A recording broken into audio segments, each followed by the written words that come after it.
there'll rarely be a different name that will come to mind when you talk about India's biggest bull. And we are remembering India's biggest bull, or what would have been yet another grand birthday for Mr. Rakesh Jhunjhunwala, with somebody who is arguably one of his closest friends and associates, Mr. Ramesh Tamani, the great Mr. Ramesh Tamani. Mr. Tamani, great having you in our studios on this momentous occasion of sorts, because Indian markets are enjoying a bull market, which you love to see and which he would have dearly loved to see. You know, Neeraj, of course, you're right. Thank you first for inviting me to a beautiful, swanky studios. I really enjoyed my tour here. And you're right, we're celebrating his birth anniversary. I think he'll be 64 on July 5th, which was his birthday. You know, he's been called various names, Neeraj. He's been called the Big Bull, as you called him. You've been called Bhaiya, he's been called Rocky, he's been called a rock star.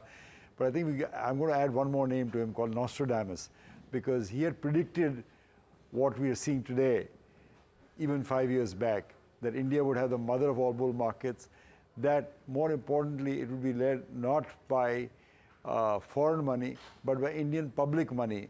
And he always used to say that he sees India taking its place in the league of important nations, Japan, America, China, in the same vein. And I think no one saw the India of today as it's evolving clearer than Rakesh Jhunjhunwala. So there's also a debt of legacy that we owe him for his very brilliant calls. And of course, there's enormous missing him nowadays. When I go to a budget party or go to a Diwali party or go to any social gathering, his presence is deeply missed. Yeah, I remember some of these things, Ramesh, when you told me some time back as well. Sorry, the affinity for Mr. Ramesh Damani makes me call him Ramesh. The respect for him makes me call him Mr. Damani. So I'll intersperse between the two. Ramesh is fine, Neeraj. Just the respect that I have for you. Thank you. But yeah, and I believe all of us had that respect for him as well, for his uncanny ability to make calls. You've been brilliant on that as well. And I'd love to end this piece with some of your thoughts, which kind of emanate between a thought process that maybe the two of you might have formed together also, who knows. But, you know, one of the most vivid memories of the first conversations that we did after his unfortunate demise was you telling me that he fashioned mud into jars, wherein other people fashioned mud into bowls. Now, I would love to understand this in some more detail in the current context. I mean, what would you think you would do currently, or what would you think he would have done when the India opportunity is expanded the way it has right now? I'd love to understand how you think he would have thought about the opportunity that has come right now, because it's not just domestic money that is shaping the gains, but it's also domestic companies, red PSUs, which are marching ahead, while it's not necessarily everything else which is doing so well. Well, you know, Neeraj, we've had time to now reflect on his career, and his brilliant career is, I think his long-term compounding rate, from what I calculated, was in dollar terms above 40%. And we really, you know, pillar Warren Buffett for doing it at, you know, 24% long-term. So he was heads and shoulders above everybody else in his class. So we'll grant him that. But I think the two things that stand out about Rakesh Bhaiya is the first, that he had this unique belief in India.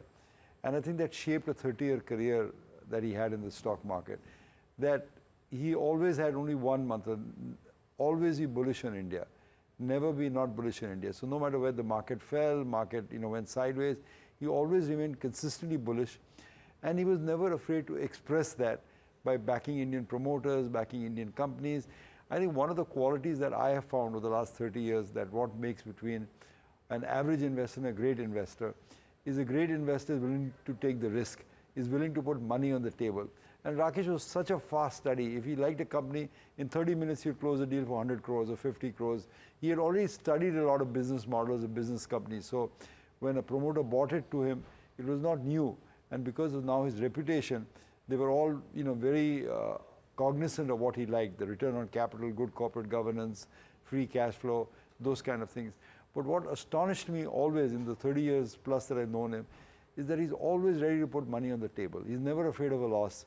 And he realized that to make money, you need to spend the money and make it rise. So he was not trying to be cute, not trying to protect himself, not trying to hedge himself away, not trying to get away from his commitment. He always said very correctly that his word was his bond. and the ability to be bullish over a 30-year period in India. And we've been through very tough cycles in the last 30 years. It's not that we didn't go through Kargil or haven't had a gold exported or haven't had, but he always felt that progress it would come incrementally, but it would be in favor. The arc would lean towards progress in India. And he was absolutely right about that. He was absolutely right about putting money on the table and betting on unknown promoters, because some of them have created absolutely extraordinary companies. And if there was, as you say, a bull market foretold, he foretold it. And even in the depths of when he was in the hospital, when we visited him in the last few years of his life, even when he could barely speak to me, he would whisper and tell me, Ramesh, don't be bearish on India. He would always admonish me not to be bearish on India. So extraordinary legacy, and I'm really happy that we're celebrating such a happy occasion of his birthday. Yeah, I remember one of the interviews. I mean, I didn't have the fortune of doing too many interviews with him, but 4 or 5 maybe. But in one of them, he had said that I see a picture of India that is vastly different from how maybe others see it, and this was way back. You think this is how he thought of India coming out? I mean, third largest economy, third largest stock market or fourth largest stock market, but en route to becoming arguably the largest or the second largest in the world. Is this something that he would have foreseen way back? Because 2015, India was materially different from India in 2024. It's hard to believe that, but he did see it. He had a premonition, and even in the last few years of his life, maybe he had a premonition. He would tell me, Ramesh, I may not live to see it, but what I'm telling you is going to happen to India, you will not believe what's happening. Today is fairly common knowledge and common belief to talk about India being from a third world country to the third largest country, to India to be the largest growth economy among all major economies, is fairly common. The domestic investor is such an important part of the industry flow now. It's very common. But this man had the courage and the vision not only to see it, but also to act on it. So the fact that he emerged the other side, and despite 2 years his portfolio being basically static, it has outperformed the market over, I think, pretty substantially, which shows the kind of businesses that he bought and the businesses that he held on to, and the wide variety, starting from Titan, which is obviously a gold jackpot to use these words, or this new startup called Akasa Airline, which is now making a serious dent in Indian aviation. Been an extraordinary stock picker, extraordinary understanding of markets, and I just feel, and I just say that on a personal note, that the price he paid for success was his health, and unfortunately he didn't live to see the full unfolding of the glory of his portfolio, of the country, of the new house that he built up. So I do feel sad about that. But in terms of legacy of learning, living, understanding, I don't think there can be a better teacher. Yeah, I'm sure that's not the derivation, but you spend a lot of time with your next of kin and your grandkids. And I remember you telling me that Rakesh Jhunjhunwala always used to say that, you know, one thing that I haven't done is spent enough time with my kids because his kids were very young. So yeah, you kind of doing that. But one more question. The one telling other thing was that you always told me that back up the truck and buy was something that you learned from him. Now, he used to do that very well. You reckon that in a market as diverse as it is right now, you are currently doing the same, Ramesh, that backing up the truck and buy because the opportunity size is so large. You've told me in the past that your famous line that why you regret not being a billionaire, but are you changing some of those things now based on his learnings from him or otherwise? Well, first to come back to my grandchildren, you know, as I've often told you, I really enjoy my time with Veer and Arna, and unfortunately he didn't get that much quality time that he would have hoped to, and not see his kids grow up. That is also a real privilege in life. You know, I've learned a lot from Rakesh Bhaiya and from a lot of other mentors in the stock market. And one of the things was, of course, backing up the truck and buying it. And while I'm getting incrementally better, have I been able to be a good pupil to his teachings? I probably haven't. I probably have fallen short. He would have been happy, but he wouldn't have been overjoyed because, you know, I've still come from a background where, you know, you're plagued with doubt whether this will work or not work, whether there'll be a party or there won't be a party, whether the bull market will sustain or not sustain. But Rakesh never brooked any doubts. He was so clear in his thinking, so clear in his thought. When he put money on the table, he had complete confidence in the promoter, in the company, in the business, you know. Well, I am plagued a little by self-doubt. So while I think if I give myself marks, have I gotten better? Yes. Am I at the level I should be? No. Okay. And I have one final question, and I'll ask you to maybe elicit one more famous memory or one more favorite memory, because we've asked this to you so many times. You've spoken about this on various occasions, a number of memories. But if I were to ask you, because we are celebrating a happy day of Rakesh Jhunjhunwala, if you had to share one happy memory, maybe you've said it in the past as well, doesn't matter, but one happy memory. Well, I'll tell you one poignant memories and one happy memory, because I think people don't know that, but when Bhaiya passed away, we had a prayer ceremony at the Bombay Stock Exchange. And after that, a lot of his friends, 15, 20, 30 was closest friends, wanted some way to celebrate his life and remember him, not in mourning, but in happiness. So a lot of us went down to a pub which was his favorite, called Jeffries. In Marine Drive. And we drank a pint there or two in his honor. And we all cheered, because that's the way he would want it. That's the way he cheered everyone else, and that's the way he would want it. So he felt almost like a duty to do that after the prayer ceremony and remember him the way that he wished to be remembered. So that is the poignant memory. I think the happiest I see him was, of course, when his children were born. He is gifted with 3 children. I think when they were born, he threw, of course, these loud, lavish parties that he was famous for. Invited pretty much who's who of the town to those parties. And he just, was just so happy.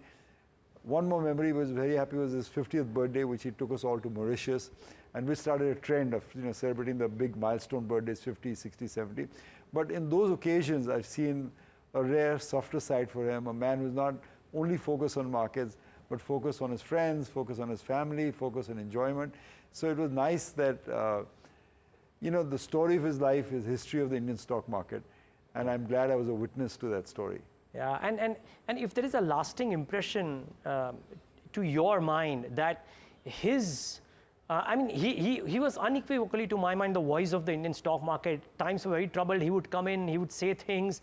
People would certainly start viewing some tough moments also differently. But to your mind, the lasting legacy of a Rakesh Jhunjhunwala on Indian markets, is it stay bullish on India always, don't bet against India? Is it something else? What do you think? It clearly is that. I think if you, the ability to take risks, of course, is there. The ability to think independently is, of course, there.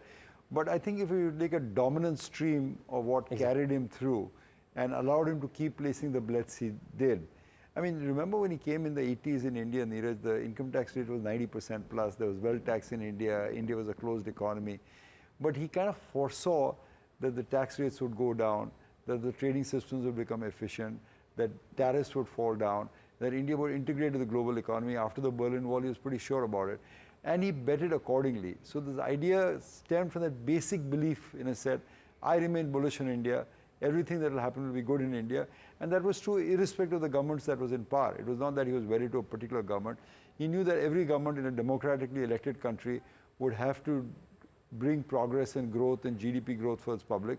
And so only good things would happen. So it was this belief, I think, that was transmitted to me. After many years, it takes very hard to be that optimistic and that much of a soldier in the belief that you were. It took me a long time hanging around persons like him that made me realize the kernel of truth that he's expressing, that a country with 140 crore people, that kind of size, I mean, the size of India is so enormous that we're just coming to grapple with it. We can open a few million demat accounts every day. We just have that size out there.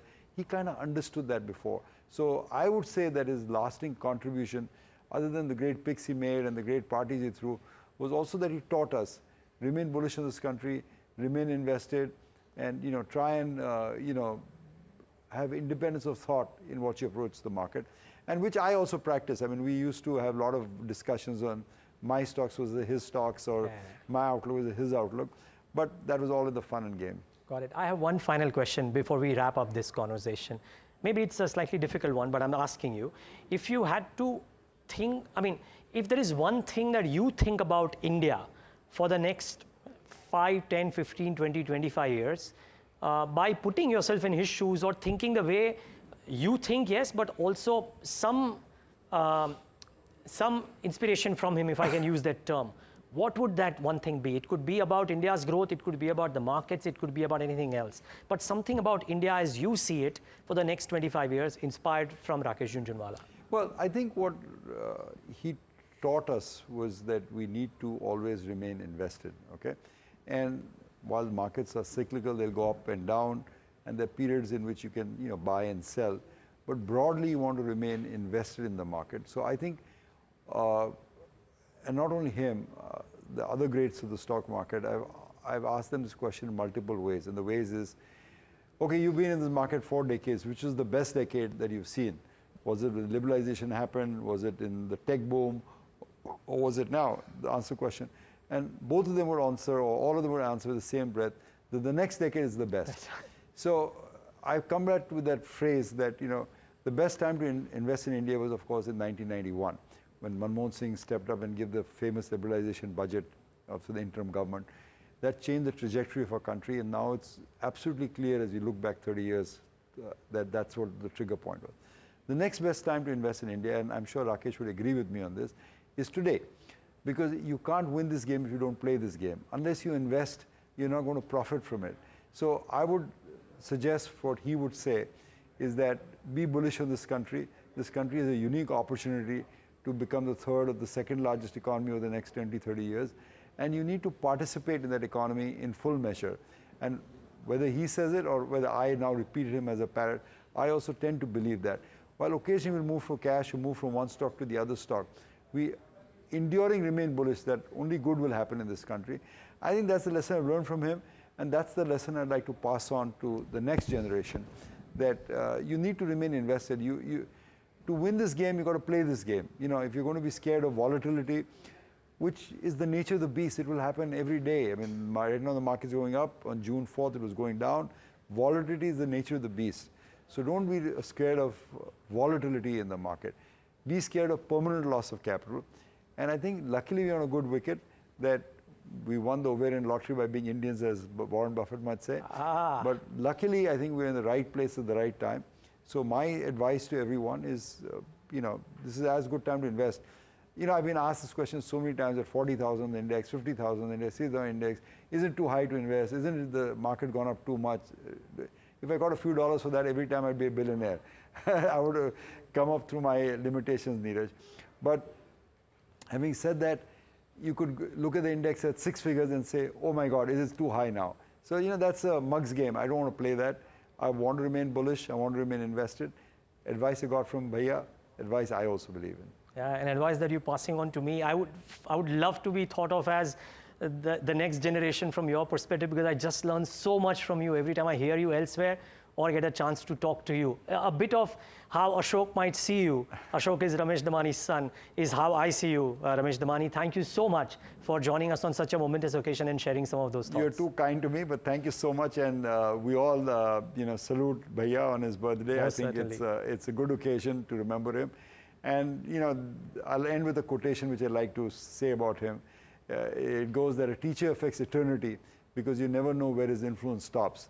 I think Bhaiya affected by his teachings a generation of stock market people, and they will carry his ideas on because he had, that he had n number of turtles, people whom he mentored, people whom he paid. And I've been, Neeraj, I must tell you this before we end, I've been to innumerable 40th birthdays and 50th birthdays, and to a person when I've been there, they've always said, and thank you, Rakesh Bhaiya, for helping me in my career. Without you, I couldn't have done it. So he had that kind of influence and that broad influence. So like a great teacher, he will hopefully affect eternity also. Most certainly. We may not have a pint, but we have a glass. So let's raise a toast to the great Rocky on his 64th. Absolutely. Nostradamus. Nostradamus. Okay. Let's nickname him for the next time. Thank you so much for joining in and speaking about it today, Ramesh Damani. My pleasure, Neeraj. Right. And viewers, thanks for tuning in.